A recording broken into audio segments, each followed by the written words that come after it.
¿Qué tal? Mi nombre es Alexis Rafael, pertenezco a la licenciatura en Derecho en la Universidad Iberoamericana Campus Tijuana y voy a hacer este video como un análisis de caso por parte de la materia de Derechos Humanos. El día de hoy voy a estar analizando un dictamen del Comité contra la Tortura. En este caso es la señora Encarnación Blanco Abad contra el Estado de España. Es la comunicación número 59, diagonal 1996. Y así a grosso modo, esta es una comunicación que estuvo sesionada en 20 periodos, pero esta 5996 es la primera admisible. eh, perdón, es la primera admisible. Aquí tengo las fechas. La fecha de comunicación fue el 12 de febrero de 1996. La fecha de decisión sobre la admisibilidad el 28 de abril del 97, pero no fue hasta el 14 de mayo del 98 que se hizo el dictamen del comité. Y bueno, pasando un poco a los hechos, qué es lo que sucedió, sin, sin necesidad de revolverme mucho con las fechas, lo que pasó fue lo siguiente. En el año 1992, esta señora, que está representada por su abogada, es la presunta víctima y autora de la comunicación, la señora Blanco, así lo vamos a mencionar, fue detenida ilegalmente junto con su esposo en España el 29 de enero. Desde el 29 de enero hasta el 3 de febrero del año 1992 fueron incomunicados y torturados. Fueron torturados por parte de la Guardia Civil. Eh, Dichas torturas, para no meterme mucho con fechas, dichas torturas fueron hechas por la Guardia Civil, como ya lo comenté. Sin embargo, fue por medio de una diligencia. Me voy a estar apoyando aquí en unos papeles nomás para fechas. Fue por medio de una diligencia, la 205-92.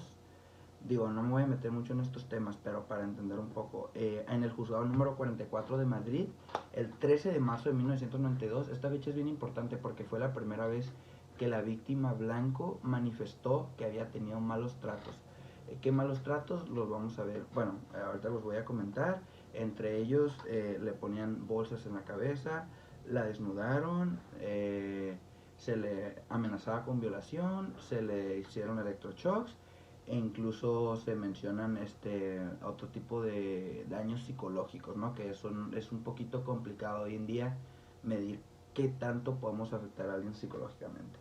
Bueno, es bien importante mencionar que esta persona y su esposo ya habían tenido una comunicación inadmisible. La 1093 fue rechazada en el 94. De este periodo de 1992 voy a estar hablando hasta el año 1998. Eh, en este periodo de 6 7 años, pues esta persona fue agotando, para no meterme mucho con fechas, las instancias. Fue detenida por la Guardia Civil con su esposo José Usquiza el 29 de enero. Y, ok, ¿con qué cargos? Ellos se fueron acusados de que eran pertenecientes a una banda armada, ETA, llamada esta banda, cosa que la señora Blanco se declaró pues que no tenía ningún vínculo, pero se le juzgó, se le vinculó a proceso debido a que su esposo y otra persona, perdón, que estaban como involucradas, declararon en su contra, ¿no? El 3 de febrero entra a prisión esta persona. Es una fecha muy importante. Recordamos que fue detenida en enero. Entra a prisión y aquí es la primera vez que hay un informe pericial por parte de la prisión en la que estaba esta persona. En este informe se registraron 4 hematomas con una durabilidad de entre 4 a 6 días, o sea, recientes, pues que se los acaban de causar. ¿A qué nos lleva esto? Pues por obviedad entre este tramo, ¿no? De 29 y 3 de febrero tan importante. Después de aquí, pues se fueron agotando todas las instancias. El 12 de febrero del 93, un año después. Ok, aquí lo importante de este caso, ¿no? Porque llegó a la comité, perdón, al comité. Tuvo que pasar un año, del 2 de febrero de 1992 hasta 1993, para que se decretara el sobreseimiento temporal para no revestir los hechos denunciados en carácter de infracción penal. ¿Esto qué quiere decir? Que estas torturas, por más que había exámenes periciales y dictámenes, no fueron tomadas en cuenta. ¿Por qué? Porque no había infracción penal, o sea, esta persona no tomó acción. El juzgado número 44 de Madrid, el 13 de octubre del 94, hasta 1994, casi 2 años después de que esta persona había sido causada sus lesiones, 2 años después se continuó el proceso. Pasaron casi 11 meses, podemos ver, casi 11 meses para que se dictara el archivo definitivo, que fue el 5 de septiembre por la audiencia provisional. ¿Esto qué quiere decir? Que, bueno, todo esto lo menciono porque pues se fueron agotando las instancias, ¿no? Se fueron agotando las instancias hasta que se presentó un amparo. Este amparo fue estimado el 29 de enero de 1996. ¿Qué quiere decir? Pues le dieron palo, ¿no? Se fueron agotando todas las instancias y bueno, al final de cuentas vamos a pasar a las posturas. Aquí hay 3 posturas muy interesantes. La postura del Estado, que es con la que voy a comentar, ya que pues el Estado es quien tiene la obligación, ¿no?, de probar que fue un debido proceso. Y ellos en qué se basaban, en 3 cosas bien sencillas. La primera, en que esta persona siempre había tenido oportunidad de las diligencias de presentar cierta acción penal por las torturas y nunca lo hizo. La segunda cosa es que habían transcurrido 2 años y 3 meses, o sea, hasta el 30 de mayo de 1994, para que la señora Blanco presentara un escrito al juzgado número 44, donde designó 3 representantes legales. Y aquí es algo muy interesante, se hablaba mucho de que tenía hasta 7 representantes, pero nunca presentó acción legal. Ok, esta es la postura del Estado, ¿sabes? Tú dices que tú fuiste ante ciertas organizaciones internacionales, pero no presentaste la acción legal, o sea, que estás reclamando. Y, ok, algo muy importante. Esta persona, Blanco, la señora Blanco, su comunicación es que se atropellaron el artículo 12, 13 y 15 de la convención. Aquí los tengo abiertos. Eh, yo sé que nos comentaste que no hiciéramos mucho los artículos, pero voy a mencionar solamente el 12. Todo Estado parte velará porque siempre que haya motivos razonables para creer que dentro de su jurisdicción se ha cometido un acto de tortura, las autoridades competentes procedan a una investigación pronta e imparcial. Y reclaro pronta e imparcial porque a final de cuentas nunca hubo ninguna de estas 2 características. Como lo mencioné, fue más de un año, incluso se cerraron el periodo de diligencias para que esta persona se pudieran tomar los partes informativos. Que a pesar que sí había, ahorita lo voy a mencionar en la parte de la víctima, a pesar que sí había, nunca se mencionó como tal, nunca fueron tomados para la decisión unánime, pues para la sentencia. Bueno, por otro lado, en relación al artículo 13, el Estado dice, de la convención, el Estado dice que a pesar de que se le dictó a un examen pericial hasta el 9 de marzo del 92, donde esta persona no asistió, se dio otra fecha, total, llegó hasta el 13 de marzo. Ellos dicen que pues se le pasó su periodo, pues su tiempo, que nunca asistió, entonces se tuvo que recurrir a otro juzgado, al número 2, para que ellos tuvieran las cinco exámenes periciales hubo, en los cuales se hablaba. La víctima dice que le pusieron bolsas en la cabeza, pero no presenta violencia física. Ok, aquí está la postura del Estado. Ellos decían, ¿sabes qué? Sí, pero ¿dónde están las marcas, no? O sea, ¿dónde están las quemaduras? ¿Dónde está lo loco que estás? Pero pues, ¿cómo iba a estar? O sea, esto es lo que yo quiero dar en punto. ¿Cómo ellos pretenden que ella tuviera ciertas marcas? Digo, los hematomas se los revisaron hasta que estaba en prisión, no antes. Pero dichos hematomas se incluyeron en la carpeta, pero fue cerrada. A ellos nunca les importó porque como no veían heridas de profundidad, no creyeron que era eh, de gravedad, ¿no? Bueno, total, el 9 de septiembre de 1994 se presentó un escrito para la revocación del sobreseimiento y pues no se obtuvieron pruebas, ¿no? Esta persona, el Estado, como su postura, alegaba que que simplemente hubo un periodo de 15 meses y durante los 6 primeros meses era la época de diligencias y durante los otros 9 meses pues no se tuvo nada de rastros de esta persona, ¿no? Fue hasta el 6 de octubre del 95 que se calificó el Estado calificó de motivados cuyos razonamientos no pueden ser tachados de manifestantes irrazonables o arbitrarios. O sea, le dieron palo. Pues a todas las instancias hasta este punto le dieron palo. Y regreso y soy muy imperativo en esto el artículo 12 y 13 de la Convención de la Convención contra la tortura y otros tratos o penas crueles. También se hablaba del artículo 15, un poquito adelante lo voy a ver. Pero bueno, el 13 de marzo de 1992 no sé, desde esta fecha la prontitud, como lo mencioné, en las pruebas y en la accesibilidad sí, pues a unas pruebas que ella dijo, sabes, me lastimaron, me dañaron, me golpearon, abusaron de mí, pero no se le hicieron estas pruebas. Fue hasta muchísimo después que como lo mencioné aquí, 2 años, 3 meses que se presentó este escrito y solamente para la denominación de los 3 representantes. Y bueno, por parte de la víctima se basaba en, como lo mencionaba, en la violación del artículo 12 y 13. Ella decía que nunca tuvo ella un acceso, como lo menciona el artículo 13, velará porque toda persona que alegue haber sido sometida a tortura en cualquier territorio bajo su jurisdicción tenga derecho a presentar una queja. O sea, ella nunca presentó esta queja, ya que su caso sea pronta e imparcialmente examinado por sus autoridades. Nunca hubo esta atención, ¿no?, por parte del Estado hacia estas quejas que ella había tenido, y cabe destacar que se agotaron todos los recursos, todas las instancias, y nunca hubo como tal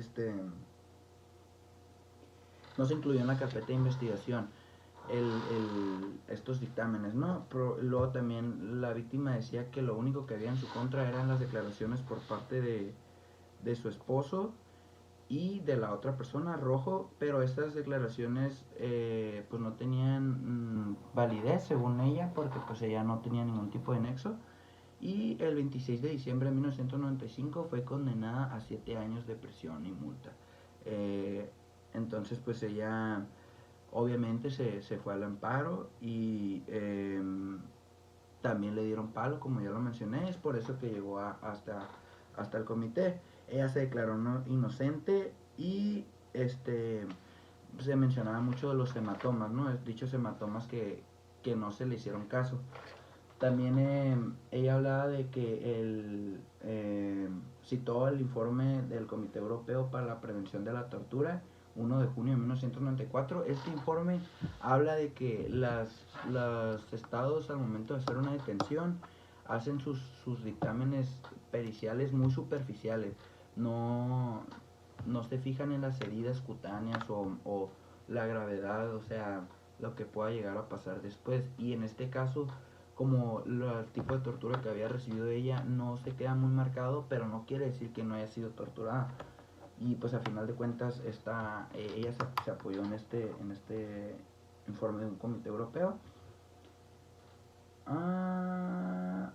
Y bueno, también la única diligencia aprobada por el recurso fue una de septiembre de 94, y fue que se le aprobó el tercer peritaje, pero en este tercer peritaje se omitía ella tuvo 5, se omitía uno de los 5 que tuvo entre el 29 de enero y el 3 de febrero, y también no se mencionaba ninguna declaración de la Guardia Civil. O sea, cómo no entrevistaron a los policías que la pusieron en el proceso, ni tampoco se entrevistó a su compañera de celda, a la que había estado en la cárcel, porque cabe recordar que ella solamente se le revisó hasta que estuvo en la cárcel.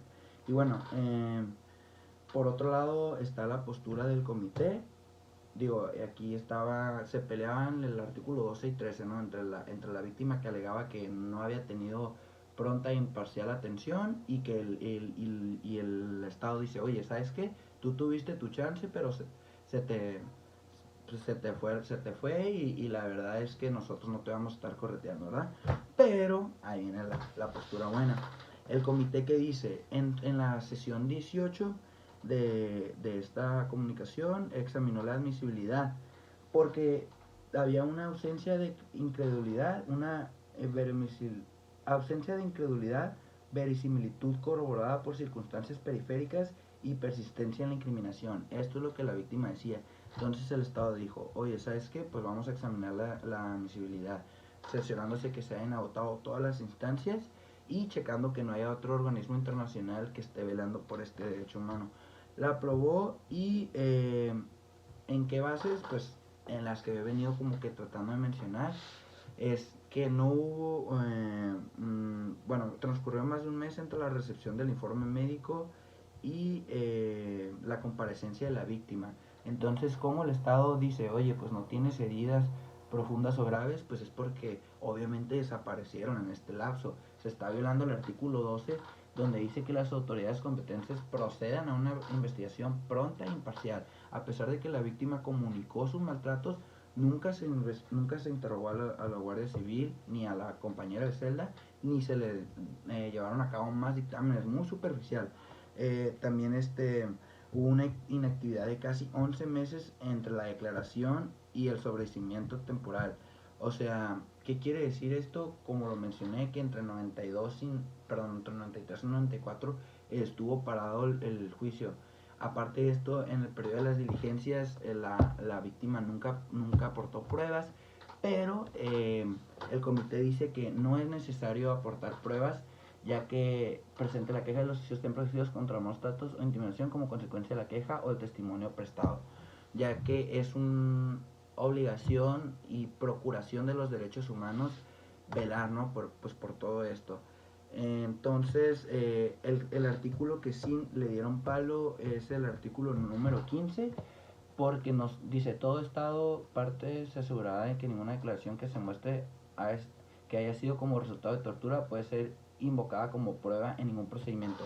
Porque Blanco decía que las únicas pruebas en contra que tenían eran los testimonios hechos a base de la tortura, pero dichos testimonios de la policía no se utilizaron, pues. Entonces el 15 le dieron palo, pero se quedaron con el 12 y el 13 el comité, y le dio un periodo de 90 días al Estado para que hiciera las investigaciones correspondientes periciales, para que se completaran yo digo, ¿no? Para que se complete de buena manera la carpeta de investigación, y pues que se hagan valer los derechos humanos de esta persona, ¿no? Que a final de cuentas no fue el debido proceso. Me extendí un poquito, es un caso muy interesante, la verdad, lo leí mucho, me gustó mucho, es de tortura, y entre las fechas pues como que me perdí un poco, pero espero que haya quedado claro la postura de la víctima, la postura del Estado, y que a final de cuentas el artículo 12 y 13 de la convención fueron violados, y el comité pues obliga al Estado a que esto no se quede así. Luego también encontré que tiene mucha relación con el artículo 8 de la Convención Americana sobre Derechos Humanos, que es el de las garantías judiciales. Pues todos tenemos el derecho a un buen proceso, ¿no? Y legal, y que sobre todo que no seamos torturados, ¿no? Toda persona inculpable del delito tiene derecho a que se presuma su inocencia mientras no establezca legalmente su culpabilidad. Pues sí, no, digo, las torturas van mucho de la mano con esto. Y también el artículo número 11 de la convención dice protección de honra y de la dignidad. Pues obviamente se está abusando contra la integridad de la persona y pues se viola. Y luego también encontré por parte de la Convención Americana, de la Comisión Interamericana de los Derechos Humanos, encontré el caso Mujeres Víctimas de Tortura Sexual en Atenco contra los Estados Unidos Mexicanos. Es un caso mexicano en el cual alrededor de 10 mujeres fueron detenidas en Texcoco por la policía, en Atenco durante los días 3 y 4 de 2006 y pues igual se registraron torturas, violaciones y es un caso muy parecido al otro. Pues ya a manera de conclusión y relacionando esto con la corte y con la convención americana, pues digo, me parece muy interesante el debido proceso, ¿no? De los policías, cómo tienen que hacer las cosas bien y a final de cuentas, pues cómo puede pasar tanto tiempo y tú vas a estar en prisión, pero agotar todas las instancias, luego irte al amparo y pues llega en este caso al comité, ¿no? Por mi parte sería todo. Este fue la exposición de caso de la comunicación número 59 de 1996, Encarnación Blanco Abad contra España. Gracias por su atención.